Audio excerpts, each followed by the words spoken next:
感官妇联的消息，妇联的倒落市公所举办儿童节庆祝活动，表扬模范儿童，佮启用碰瓷公园，公园内继续要碰碰甲饲饲，嘛来倒热热，现场真热热。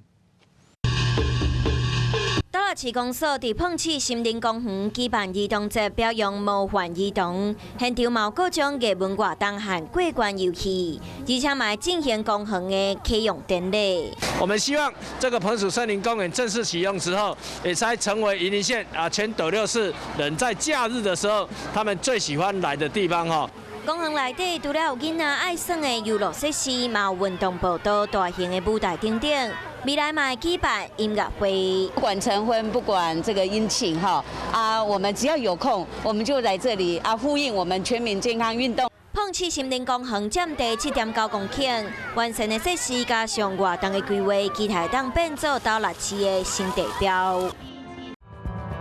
想要获取更多新闻资讯，想要看到主播最新的动态，赶快订阅华视 YouTube 频道。